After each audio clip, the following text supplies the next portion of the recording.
Hello, everybody. It is the American Doofus Show. Don't be a doofus. As always, thank you so much for watching. Doing it live tonight on a Thursday, a brief live. And just one real thing that I wanted to talk about. Yesterday, the FBI raided the office of the New York Police Department union leader. He resigned almost immediately after word got out that they had raided his office, and it's odd that the only union that remains incredibly strong in the United States are the police unions. The other unions, it's been unions, a lot of self-destruction with corruption.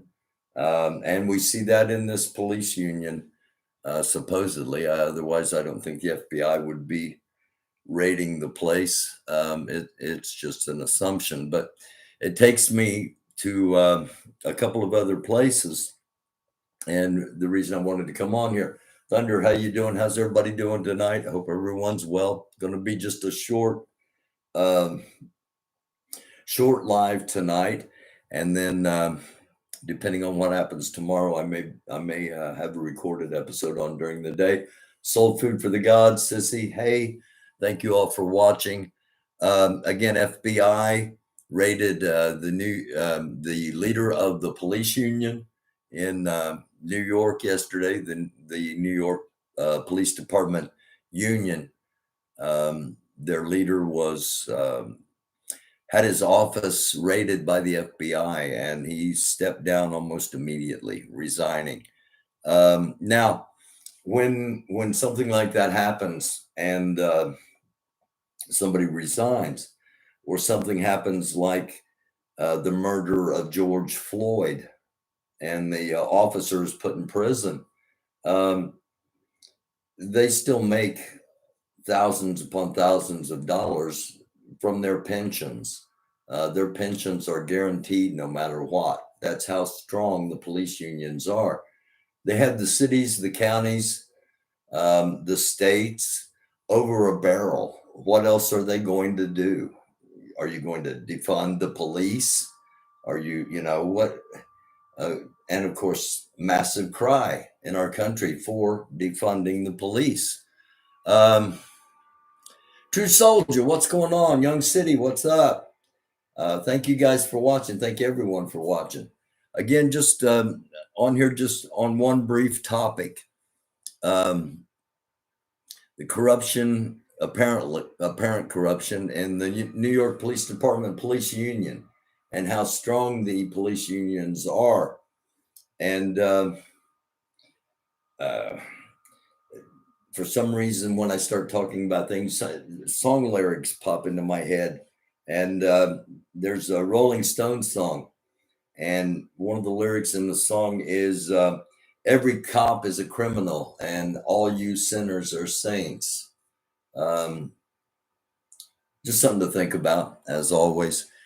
So the police unions, they have the cities, the counties, the states over a barrel, and can basically, go on strike, blue flu, a lot of things that they can manipulate and take advantage of. And they have. And it doesn't mean that corruption's not going to be in those unions. And also it doesn't mean white supremacy is not in those unions. It's been proven that it is. It's just how extensive and where. But again, just things to think about. So what do you do? We've got to have reform. What that means, what that is, like a reboot, I guess. You can't just abolish what is supposed to, you can't just abolish what is supposed to be providing safety and security, even though in many communities that's not what's provided. And that's what I mean by rebooting, a reformation of somehow. Now, there are those that are calling for defunding the police, um, taking funds away from police and taking responsibilities away from police.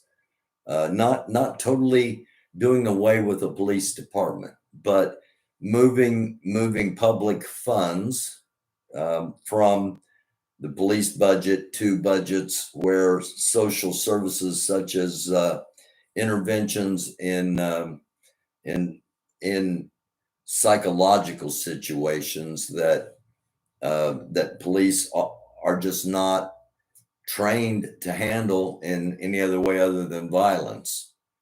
Um, and there are those that are calling for no police anywhere ever, and just an an abolishment, abolishing all police departments. Um, be careful if you're on that train. Again, I don't tell people what to think or how to think, just giving you things to think about.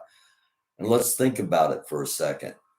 Those of you that may want to just abolish all police departments, um, what would that look like with no cops? Basically, it's it's two paths. Either, for those that are familiar, something like the purge, where uh, everyone takes the law into their own hands. An incredibly horrific thought, in my personal opinion. Or it would be martial law, um, where the military provided the law enforcement in the areas that police had been abolished or removed. And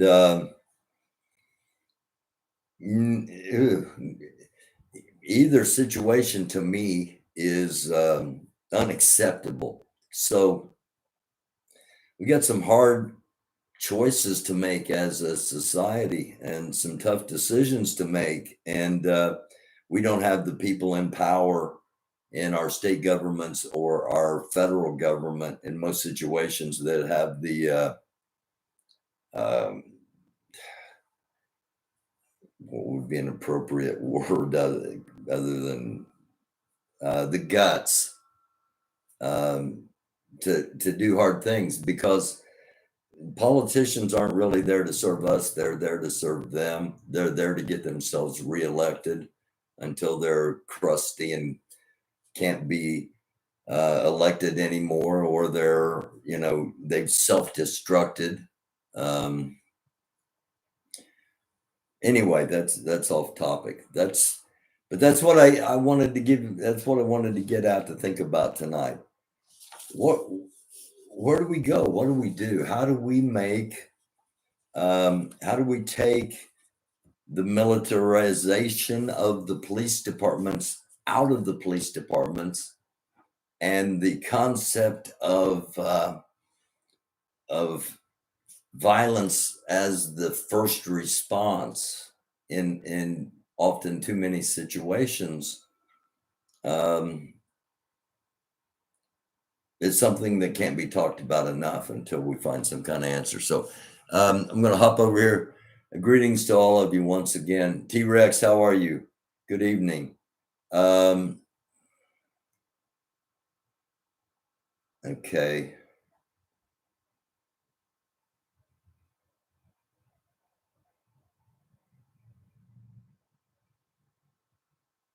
Sorry, I was reading Soul Food for the Gods. This way, no culture difference for whites knows whites and blacks knows blacks. Imagine no black blaming no white cop, vice versa. Notice you never see anyone else in courts really but blacks and whites. Um, I wouldn't say that, especially in the area. The county I live in is well, never mind. Hey, Summer, how are you?